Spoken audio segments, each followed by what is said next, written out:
સેવા અને ભાવ.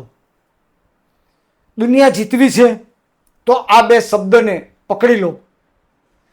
આણંદમાં ઘણા બધા મહાનુભાવો થઈ ગયા, પરંતુ આ વસ્તુને પકડી હોય તો એક જ વ્યક્તિ. તેમણે પહેલા સેવા કરી, ભાવ પેદા કર્યો અને પછી પોતાનું એક મોટું સંકુલ પેદા કર્યું. સંકુલ તો પેદા કર્યું અને સત્તાનું કેન્દ્ર બિંદુ પણ બન્યા. એ હતા ગોરધનભાઈ સનાભાઈ વકીલ.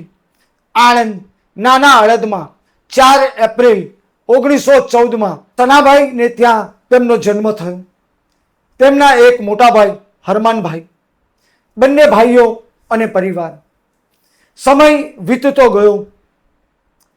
ગોરધનભાઈ વિચક્ષણ બુદ્ધિના માલિક હતા.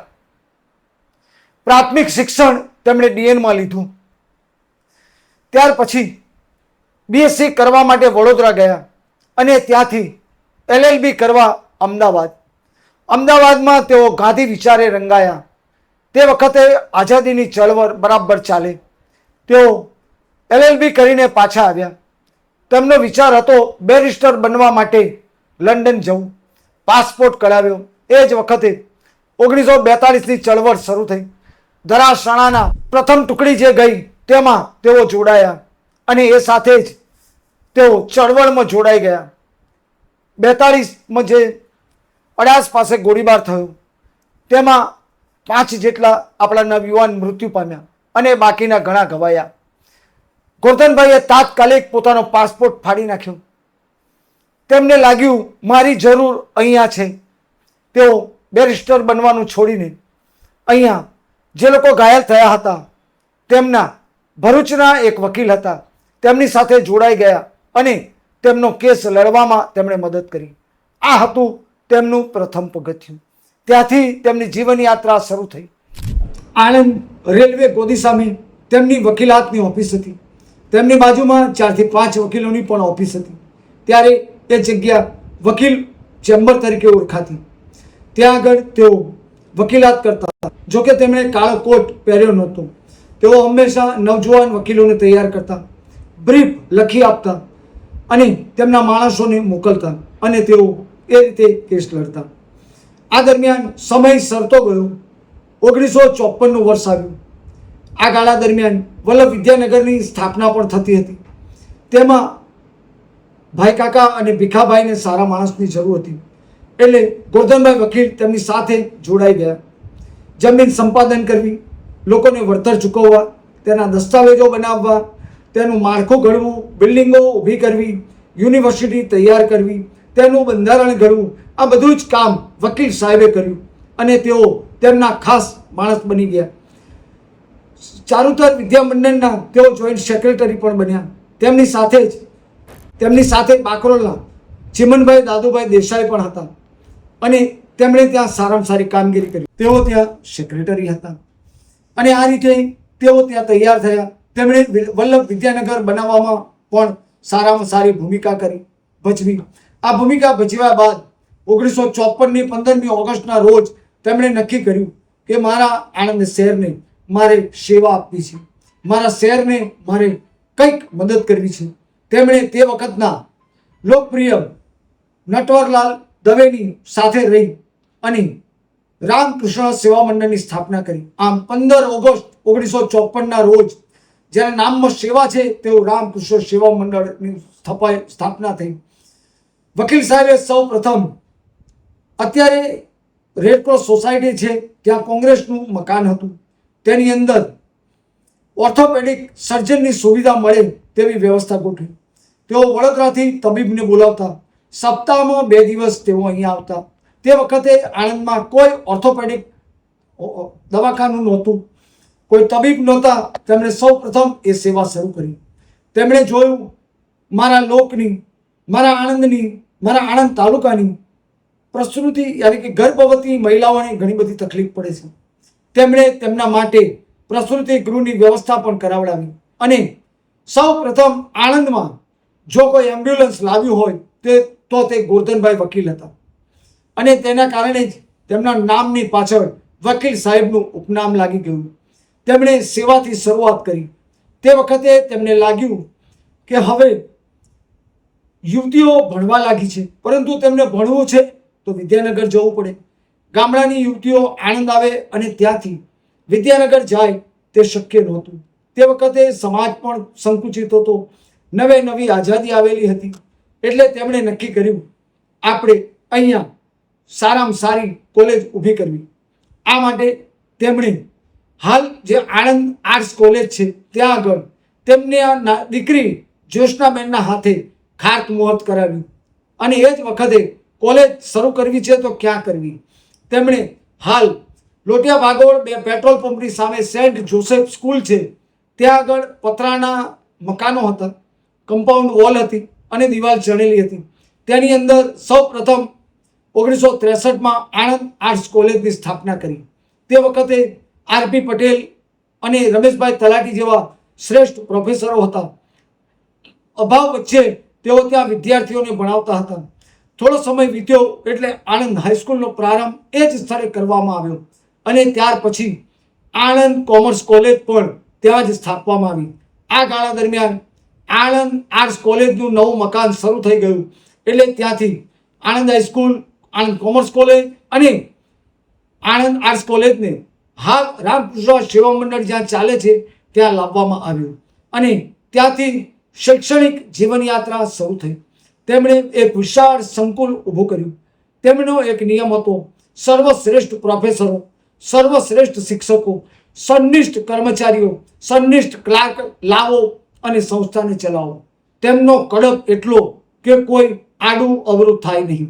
તેમની સંસ્થામાં બધું જ શિસ્તબદ્ધ રીતે ચાલે અને એમણે એ સંસ્થાનું નામ એટલું ઊંચું કર્યું કે જ્યારે અમે યુવા અવસ્થામાં આવ્યા ત્યારે કોલેજમાં એક જ નામ મોખરે હતું, Anand arts college, Anand commerce college, Anand law college અને આણંદ હાયર સેકન્ડરી. આ સૌથી ઊંચા નામ હતા અને ત્યાં એડમિશન માટે લોકો પડાપડી કરતા હતા. આ દેન હતી ગોરધનભાઈ સનાભાઈ વકીલની. લોકો તેમને પ્રેમથી વકીલ સાહેબ કહેતા. તેમની એક જ અદા હતી, તેઓ આઈસ ફેક્ટરીએ કમ્પાઉન્ડમાં નીકળે, પંખા નીચે બેસે, ધોતિયું પહેર્યું હોય, સફેદ કોટ ચડાવ્યો હોય અને ચશ્માની આર પાર ધારદાર નજરે તેઓ જુએ. તેઓ એકદમ ધીમે બોલે. વ્યવસાય વકીલ એટલે શબ્દ તોડીને બોલે અને ત્યાં જે જાય તેનું કામ થઈ જ છે. તેમણે આટલેથી ના અટક્યા.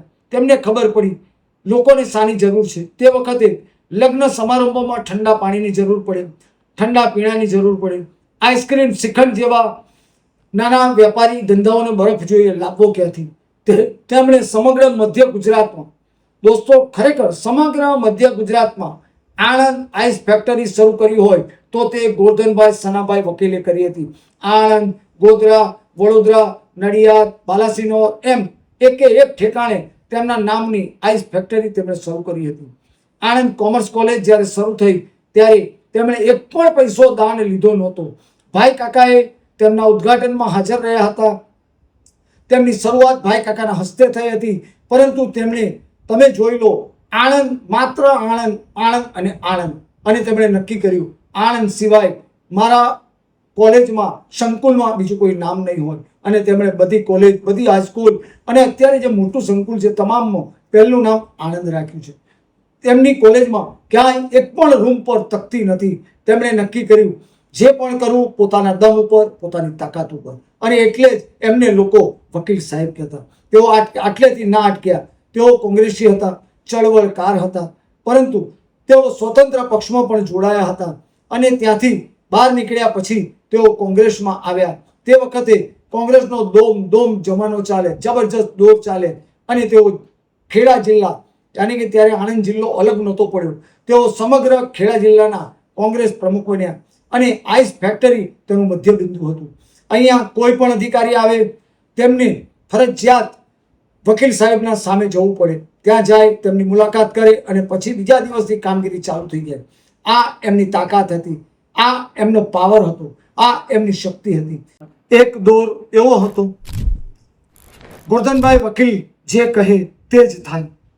તેઓ આઈસ ફેક્ટરીએ બેસે. તેઓ જિલ્લા કોંગ્રેસ પ્રમુખ હતા. તમામ 16 તાલુકાના પ્રમુખો, તાલુકા પંચાયતના પ્રમુખો, ખેડા જિલ્લા પંચાયતના પ્રમુખ, તમામ 17 ધારાસભ્યો તેઓ જેનું નામ સૂચવે તે જ ધારાસભ્ય બની અને તે જ ચૂંટાય તેવી ગોઠવણ પણ તેઓ કરતા. તે વખતે કોંગ્રેસમાં તેમનું જબરજસ્ત દોર અને દમામ હતું. તેઓ આંગળી ચીધે તે થતું અને એટલે જ તેમને સાહેબનું ઉપનામ પણ મળ્યું હતું. તેમના આઈસ ફેક્ટરીથી જ બધું ચાલતું. લોકોને કોઈ સમસ્યા છે તો બધા ત્યાં આવે, કોઈ પ્રશ્નો છે ત્યાં આવે, કોઈ કામ અટક્યું છે ત્યાં આવે, આણંદ નગરપાલિકામાં કોઈ કામ નથી થતું ત્યાં આવે, નગરપાલિકાના પ્રમુખ નિમવાના છે તો ત્યાં આવે, નગરપાલિકામાં કાઉન્સિલરોને ટિકિટ વેચવાની છે તો ત્યાંથી જ થાય. તમામ વસ્તુઓ આઈસ ફેક્ટરી ખાતેથી થતી. તમામ અધિકારીઓમાં કામ નથી થતું, તેઓ એક ફોન કરે અને કામ થઈ જાય. પ્રજાના તમામ કામો તે વખતે આઈસ ફેક્ટરી પાસેથી થતા અને ત્યારે આણંદ કલ્પના ટોકીઝની સામે આવેલી આઈસ ફેક્ટરી સત્તાનું કેન્દ્રબિંદુ હતું. આજે તો તે ખંડેર જેવું થઈ ગયું છે, પરંતુ તેમના નામની બોલબાલાવાળી રામકુશળ સેવા મંડળ ચાલી રહ્યું છે, જબરજસ્ત ચાલી રહ્યું છે અને તે લોકોની સેવા કરી રહ્યું છે, વિદ્યાદાન આપી રહ્યું છે અને આરોગ્યનું કામ પણ કરી રહ્યું છે. તમે નહીં માનો, સરદાર પટેલ યુનિવર્સિટીમાં સિન્ડિકેટની ચૂંટણી હોય તેઓ 15 નામ ફાઇનલ કરીને મોકલે એટલે એ જ વ્યક્તિને ત્યાં નીમવામાં આવે. વાઇસ ચાન્સેલરોને તેઓ ફોન કરે એટલે તેમનું માનવું પડે. એવો તેમનો દોર હતો. મુખ્યમંત્રી માધવસિંહ સોલંકી જ્યારે પણ આણંદ આવે તો અવશ્ય બંને આઈસ ફેક્ટરીએ મળે, સરસ રીતે વાતો કરે અને વકીલ સાહેબને જે કંઈ કહેવાનું હોય તેઓ તેમને જણાવી દે અને એ કામ પૂરું થઈ જાય. હોમિયોપેથિક કોલેજ વખતે તેમને જરૂર પડી ત્યારે હતા શિક્ષણ મંત્રી મનોહરસિંહ જાડેજા. તેમણે વાત કરી, કામ થાય એવું નહોતું. મોહનલાલ શેઠે તાત્કાલિક મનોહરસિંહ જાડેજાને ફોન કર્યો અને હોમિયોપેથિક કોલેજ આણંદમાં સૌ પ્રથમ લાવ્યા હોય તો તે ગોરધનભાઈ વકીલ લાવ્યા. હાલમાં આણંદ હોસ્પિટલ નવા બસ સ્ટેન્ડની પાછળ ચાલી રહી છે. એ 4 દાયકા પહેલાં તેમણે સ્થાપી હતી. આપણી મહિલાઓ માટે, આણંદ શહેર અને તાલુકાની મહિલાઓને, સગર્ભા મહિલાઓને સારામાં સારી સુવિધા મળે, તેમને બહાર ભટકવું ના પડે તે માટે એ હોસ્પિટલ તેમણે પોતાના પૂર્ણ ભાવથી ઊભી કરી હતી, જે આજે પણ ધમધમે છે. આજે તેમના દીકરી જ્યોત્સનાબેન તેમનું સામ્રાજ્ય ચલાવી રહ્યા છે. આમ તો એ શિક્ષણ સંકુલ છે, પરંતુ સારામાં સારી રીતે તેઓ સંકુલ ચલાવી રહ્યા છે. તેમની ત્રીજી પેઢી યાની કે જ્યોત્સનાબેનના સંતાનો પણ હવે એ સંકુલને ચલાવવા માટે ધીમે ધીમે તૈયાર થઈ રહ્યા છે.